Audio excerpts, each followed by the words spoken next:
Clash fort entre Mila Jasmine et Nelia après les différentes versions des deux femmes et celle du blogueur Nabil El Moudni.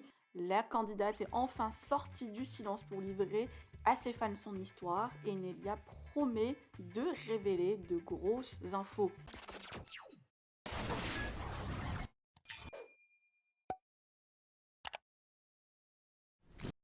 Depuis quelques jours, l'histoire de Mila Jasmine avec son compagnon Lorenzo et l'ex de ce dernier fait polémique. Nelia a raconté sa version sur l'émission Nabil Flix et aussi Aja de Samzira. Plusieurs internautes l'ont soutenue en traitant Mila Jasmine de manipulatrice et de briseuse de famille, mais cette dernière a livré sa version en plusieurs posts écrits et par la suite a pris la parole dans une longue story pour tout raconter en détail. Nelia n'a pas supporté les supposés mensonges révélés par Mila et l'a clashé bien fort, ce qui a poussé Nabil El Moudni à rétablir toute la vérité. Le blogueur a eu toutes les versions et a pointé du doigt le comportement jugé un peu bizarre de Nelia, notamment sur le fait qu'elle compte faire des placements de produits et qu'elle soit déjà en couple.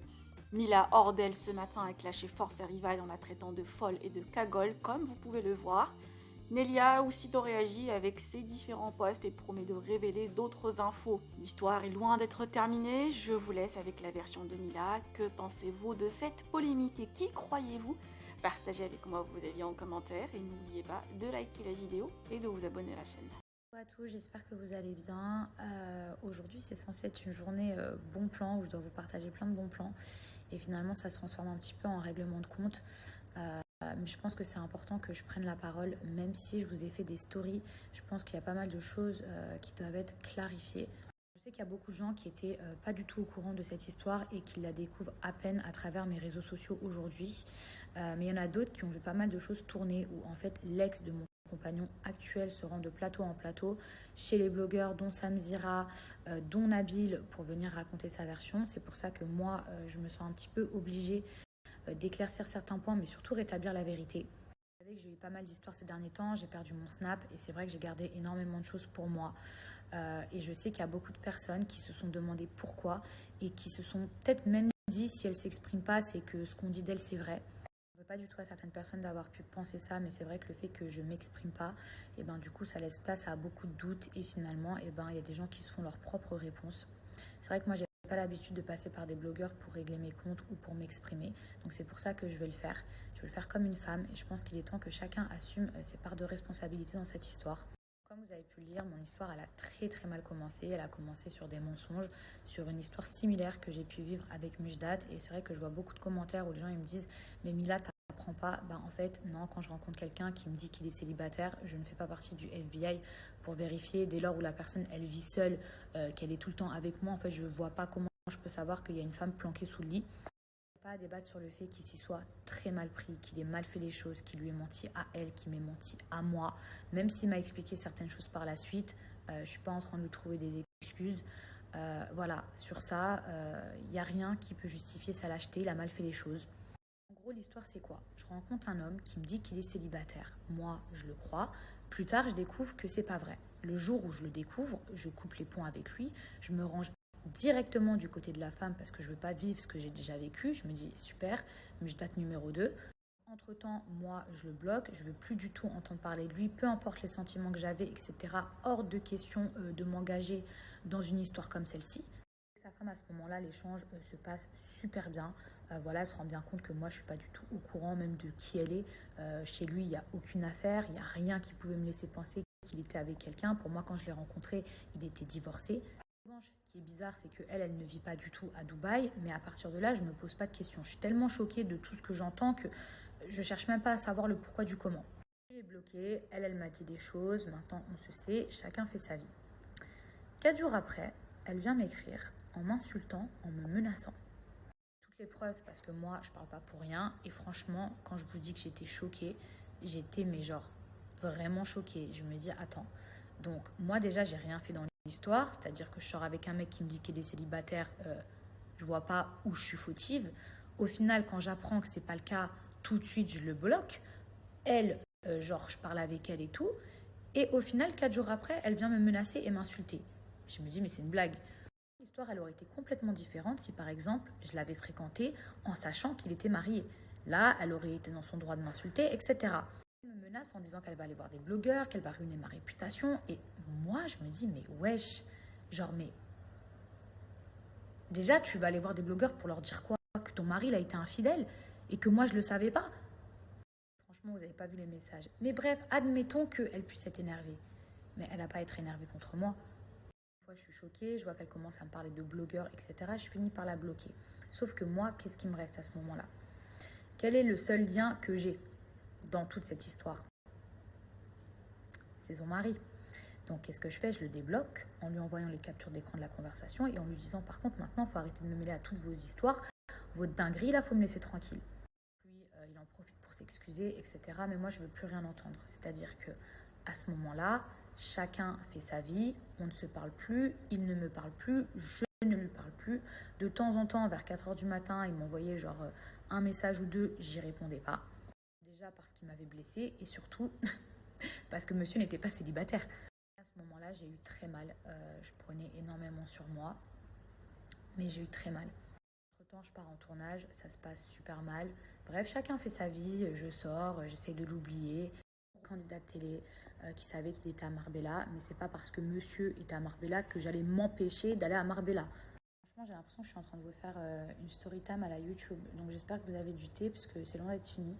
Je suis à Marbella avec ma cousine Betty, on sort un soir, 2 soirs, 3 soirs, bref, les vacances.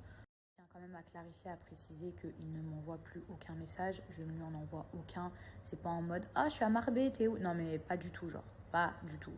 Parce qu'elle m'avait mal parlé, que je l'avais bloqué et qu'à lui, je lui avais demandé d'arrêter, que en gros, ça m'avait donné le droit de pouvoir parler avec, de me remettre avec. Non, l'histoire, elle s'est pas passée comme ça et ça, quand même, je tiens à le préciser. C'est pas genre, elle m'a insulté, lui, j'ai débloqué, puis après, je me suis mis avec lui comme si de rien n'était. Non. Et vient un soir où je sors à Marbella et là, je souris, mais c'est pas drôle, mais là, il a la table en face. Il a la table en face, c'est horrible. Et combien de personnes, elles ont déjà vécu mon histoire, genre horrible, je le vois, il est là, genre trop dur, mais à la fois, quand je le vois, genre ça me fait un truc, mais je sais pas comment vous dire. Vous voyez quand vous vous forcez à être dans le déni, à plus penser à une personne, à sortir pour l'oublier, à vous occuper l'esprit, et en fait, quand elle est en face de vous, vous vous rendez compte que vous l'aimez. Voilà, j'étais face à un homme qui m'a blessée, qui m'a humiliée, qui m'a menti. Et malgré ça, malgré tout le mal qu'il m'avait fait, je me disais, mais comment je peux aimer cet homme? Il est venu me voir. Ce soir-là, ça a été hyper compliqué entre nous parce que moi, j'avais énormément de rancœur envers lui. Il faut savoir qu'on ne s'est jamais expliqué.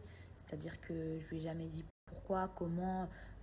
Genre, je sais pas comment vous dire, mais la seule fois où en fait j'avais parlé avec lui, c'était quand je l'avais débloqué pour lui demander de calmer sa femme à ce moment-là. Il m'explique un tas de choses. Il m'explique qu'il n'est plus avec elle, que de toute façon ça s'est terminé, qu'il a essayé mais qu'il n'y arrive plus. Moi, je ne l'ai jamais incité à quitter qui que ce soit. On ne force pas les gens à être avec nous ou à quitter une personne. Voilà, l'histoire, elle s'est passée comme telle. Et moi, mot pour mot, je lui ai dit, écoute, de toute façon, je ne serai jamais ta maîtresse. Il m'a dit mot pour mot, si je reviens vers toi, c'est que je ne suis plus avec elle. Donc, je ne vous cache pas que moi, j'ai eu beaucoup de doutes sur sa sincérité, sur ce qu'il me disait. Mais je l'ai cru et pour vérifier ce qu'il me disait, je me suis dit, si c'est vrai ce qu'il dit, je vais commencer à l'afficher petit à petit. Parce que s'il y a réellement sa femme ou s'il est encore avec, etc., et que sachant qu'elle savait l'histoire quelques mois plus tôt, c'est sûr qu'elle devait continuer à regarder mes vidéos, etc., forcément, elle allait réappliquer ou me dire un truc. Je lis sur les réseaux sociaux, Mila, elle postait des vidéos pour narguer. Alors non, je ne narguais pas. Je ne suis pas une bâtarde, moi, à mettre des trucs pour faire mal à quelqu'un, pour une influenceuse. Et franchement, je poste quasiment rien de lui, à part peut-être ses pieds. Donc si j'avais réellement voulu narguer quelqu'un, je pense pas que c'est ses pieds que je montrerais. À ce moment-là, j'ai montré que j'étais en couple, je l'ai snappé, tout simplement pour m'assurer que ce qu'il me disait, c'était vrai. Des enfants ensemble. Donc forcément, ils devaient continuer à s'envoyer des messages pour se mettre d'accord du pourquoi, du comment, etc. Et puis on sait tous que après une rupture, je veux dire, on ne coupe pas les ponts comme ça du jour au lendemain, surtout quand ça fait longtemps qu'on est avec une personne. Et sur ça, je ne lui ai jamais rien dit. Dans mon Snap, de par des messages que j'ai vus, de par des actions qu'il a faites, bref, j'ai compris que réellement, il ne me mentait plus, il était célibataire. Avant de venir là où je voulais vraiment en venir, je vais répondre vraiment à toutes les questions que j'ai pu voir sur internet, que les gens se posent. Quand est-ce que je l'ai rencontré? En janvier. C'est-à-dire que quand j'ai débarqué à Dubaï, peut-être une semaine ou 10 jours après, je l'ai rencontré. Je l'ai rencontré, on s'est mis en couple.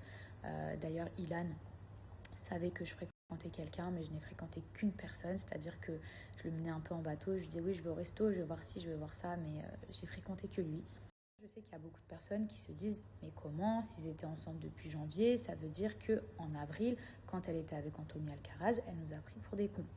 3 jours avant le tournage, lui et moi, on s'est séparés. On s'est disputés très fortement parce que c'est pas le genre de personne qui comprenait mon métier, mes aventures, etc. Et pour lui, c'était inconcevable que je parte en tournage. Même si lui, à côté de ça, était marié, je ne le savais pas, mais vous savez, le culot des hommes. À ce moment-là, j'étais célibataire. Je me suis mise en couple avec Anthony Alcaraz. Sauf que je vais être honnête avec vous. J'arrêtais pas de penser à l'autre. Il me manquait. Et carrément, j'avais qu'une seule hâte, c'est de pouvoir le retrouver à l'extérieur. Maintenant, j'ai confié aussi des choses à Anto, où je lui ai dit que j'avais rencontré quelqu'un à Dubaï, que j'étais fortement attachée à lui, que là, on n'était plus ensemble et que c'était compliqué pour moi.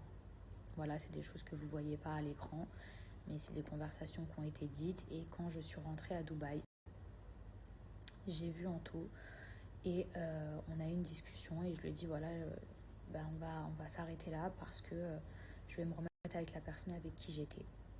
Alors vous allez me dire mais Mila, c'est pas possible, alors tu devais savoir qu'il était marié puisque Greg te l'a sorti, puisque des blogueurs l'avaient sorti, puisque Félicia te l'avait sorti.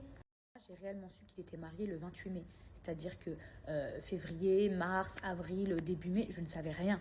Quand je vous dis que je ne savais rien, tout simplement, pourquoi? Quand moi, je l'ai confronté face à ça, en lui disant « mais je ne comprends pas, t'es encore marié, etc. » Mais que de mon côté, je ne vois aucune femme, aucune affaire de femme. Le mec, il dort avec moi tous les soirs. Même moi, je me dis « ouais, c'est peut-être des gens qui racontent de la merde, ou peut-être que les gens, ils ne savent pas sa vie, mais que finalement, il est divorcé et tout. » Quand la personne vous prouve et vous dit qu'elle est divorcée, qu'elle est célibataire, même si on essaye de vous prévenir, mais qu'entre-temps, moi je suis un personnage public et que des Lorenzo, il n'y en a pas 150, les gens qui me disent non mais Mila, tu savais, les blogueurs ils l'ont dit, certains candidats l'ont dit, oui c'est vrai, et oui ça m'a mis un doute, et oui je lui ai demandé des explications, mais dès lors où, entre-temps, comme je vous ai dit, il n'y a pas 150 Lorenzo, que moi il n'y a personne qui vient m'écrire sur mes réseaux sociaux, ou même par l'intermédiaire d'une amie, ou je sais pas, soi-disant les blogueurs, il n'y a personne qui vient pour me dire bonjour, je suis la femme d'eux. Donc même si le mec, je le confronte, même si je lui demande des explications, si au final je vois aucune preuve et qu'il n'y a jamais de nana qui vient, pour moi il est célibataire. Ça peut répondre à vos questions. En avril, lui et moi, on s'est séparés. Quand les blogueurs, quand les candidats disaient ceci, cela, non, j'étais pas au courant. J'ai réellement été au courant fin mai, le jour où elle m'a contactée. Quand elle m'a contactée, lui et moi, on s'est séparés. C'est-à-dire que c'est pas genre elle m'a contactée, puis je me suis dit ouais, bon, c'est pas grave. Non, c'était grave. Moi, j'ai décidé de le pardonner et en réalité, ça regarde que moi et ça n'engage que moi. Mais on ne peut pas me tenir moi pour responsable ou pour fautive dès lors où quand je sors avec quelqu'un que je le sais pas, que quand je le sais, je le quitte et que ensuite quand on se retrouve, il est officiellement célibataire. On ne peut pas dire que moi je suis fautive ou que moi je brise un couple. Maintenant que c'est pu lui faire du mal à elle, je peux le concevoir à 1000%. Pourquoi? Parce que même si j'ai pas d'enfant, j'ai été dans sa position. Quand Mujdat et moi, ça s'est fini, alors que c'était encore mon fiancé, 3 semaines plus tard qu'il est parti dans Les Princes et qu'ensuite il s'affichait partout sur les réseaux sociaux avec une fille que j'avais l'impression qu'elle essayait de me piquer, Félicia, qui me ressemblait, qui faisait les mêmes trucs que moi. Franchement, j'ai souffert. J'ai souffert dans le mensonge, dans la double vie de Mujdat et j'ai souffert de ma rupture. Donc c'est un truc que j'aurais jamais souhaité à une autre femme. J'entends des gars qui étaient en couple avec mon ex-fiancé de 3 semaines. Comment j'aurais pu la narguer? Avec quoi? Mes cheveux rouges? Enfin, je comprends pas. J'ai jamais pu la narguer. La fois où j'ai pris mes réseaux sociaux, où ça a commencé à se tacler, c'est quand Mujdat a ouvert les hostilités en disant que je ressemblais à son orteil. Sinon, de moi-même, j'ai jamais piqué ou nargué qui que ce soit. C'est à partir de là où ça a commencé, genre à partir en couille. Et pourtant, j'ai été blessée. Et pourtant, j'étais dans une situation que je souhaite à aucune femme. Bon, bref, ça, c'est une histoire à la limite qui n'a rien à voir. Mais au moins, les choses, elles sont dites, elles sont claires. Maintenant, je suis capable de reconnaître mes torts sur certaines choses. Moi, j'ai jamais voulu faire du mal à son ex ou même à qui que ce soit. Je suis pas la méchante, je suis pas la manipulatrice que certaines personnes essayent de dire. Je suis une femme avant tout et j'ai un cœur et je sais ce que ça fait de souffrir ou même dans cette situation. C'est pour ça que je jouerai jamais, jamais, je narguerai jamais. Il n'y a pas de compétition, en fait, il n'y a pas de compétition. Et mon compagnon actuel, c'est pas un trophée de qui est-ce qui l'a gagné ou quoi que ce soit. Je sais que j'aurais voulu que la situation, elle soit différente. Quand elle est mal, je le comprends. Qu'elle cherche un fautif ou un coupable pour apaiser son cœur, je comprends. Mais moi, on ne peut pas venir euh, s'acharner sur moi matin, midi, soir pour me faire porter le chapeau. Et elle ne peut pas, lui, l'empêcher aujourd'hui de voir ses enfants pour lui faire payer son comportement. Parce que il a peut-être été un mauvais mari, mais elle ne peut pas le priver de ses enfants. On ne retient pas un homme avec des enfants, sinon ça se saurait. Euh, En fait, les enfants, ils sont au milieu de tout ça alors qu'ils n'ont rien à voir. Et elle peut être en colère contre lui, etc. Mais je veux dire, c'est pas les enfants qui ont à payer de ça parce que c'est pas normal qu'ils souffrent de l'absence de leur père, sachant que lui, il veut être présent. Vous savez, tous les jours, il y a des gens qui se séparent. Tous les jours, il y a des gens qui divorcent. Et c'est pas moi qui ai inventé le divorce. Et c'est pas parce que Lorenzo, aujourd'hui, il est plus auprès de son ex qui doit être privé de ses enfants. On ne peut pas le priver, lui, de cet amour qu'il a envie de donner à ses enfants et ses enfants qui devraient lui donner. Je ne suis pas la manipulatrice que son ex dépeint, même si j'ai conscience qu'il y a des choses que j'aurais pu mieux faire. Je sais que tout n'a pas été fait correctement et c'est pour ça que chacun a sa part de responsabilité, mais c'est pas moi qui étais mariée avec elle. Je n'ai jamais voulu rentrer ni en guerre, ni dans la provocation, ni quoi que ce soit avec elle, parce que je pense qu'on a suffisamment souffert. Un truc sur lequel j'aurais pas dû réagir, et sur ça, je reconnais mes torts. La fameuse phrase où je dis, bah moi pendant ce temps-là, je fais tchoukou tchoukou. Euh, Maintenant, je suis pas fière de moi, mais il y a un moment donné où quand on m'insulte du soir au matin, quand on fait des posts contre moi, quand on dit des trucs de fou sur moi, je reste humaine. Je reste humaine et surtout qu'à la base, moi je suis dans mon coin, je suis pas là pour piquer, je suis pas là pour remuer le couteau dans la plaie, mais il faut pas non plus venir m'insulter. Aujourd'hui, son ex, elle a refait sa vie et elle a le droit. Et moi, je lui souhaite tout le bonheur du monde. Mais moi aussi, je pense que j'ai le droit aujourd'hui d'être heureuse. Je ne sais pas le statut de sa relation, je sais juste qu'elle fréquente quelqu'un. Mais tout ça pour vous dire que je pense qu'aujourd'hui, j'ai assez souffert dans ma vie. Tous ceux ou celles qui pensent que parce qu'il a fait ça, il me refera pareil, etc. Peut-être que vous avez raison. Et peut-être que je fonce droit dans un mur. Ou peut-être pas. Et dans la vie, quand il y a le bénéfice du doute, il faut laisser le bénéfice du doute aux gens. Et moi aussi, j'ai le droit d'être heureuse. Et lui aussi. C'est pas parce que demain, t'aimes plus une personne ou que t'as mal fait les choses que tu peux pas réparer le mal. Je vous laisse vous faire vos propres opinions et je vais retourner à mes placements de produits. Et il y a une dernière chose sur laquelle je voulais rebondir et j'ai vraiment pas l'habitude de parler d'argent sur mes réseaux sociaux, genre jamais même. Je vois beaucoup de gens écrire oui, c'est un Mujdak numéro 2, attention, etc. Et je vous en veux pas de penser comme ça. Au contraire, je pense que vous êtes bienveillant et que vous voulez pas que je me fasse avoir une deuxième fois. Mais les réseaux, etc., tout ça, c'est vraiment pas son milieu. Sinon, il aurait pris la parole. Je pense que ça aurait été tellement plus simple s'il avait pu s'exprimer lui-même. Alors oui, je sais que dans le passé, Mujdat m'a dit aussi que les réseaux sociaux, c'était pas pour lui, etc. Mais là, je vous cache pas que j'aurais bien aimé qu'il donne sa version. Il est d'accord avec tout ce que j'ai posté. On vit ensemble. On en a discuté avant. Donc, il n'y a pas de je poste à son insu, etc. Quand je filme son pied, quand je filme ses mains, quand je filme sa voix, je ne le snap pas à son insu. Et je respecte le fait qu'il ait tout simplement pas envie d'être sur les réseaux sociaux. Et quand je vous parlais d'argent, alors oui, je gagne bien ma vie grâce à Dieu. Voilà, je me paye des choses, etc. Mais je vois plein de commentaires. Oui, Mila, c'est la poule aux œufs d'or, je sais pas quoi. Il a Michton. Sachez qu'il paye tout.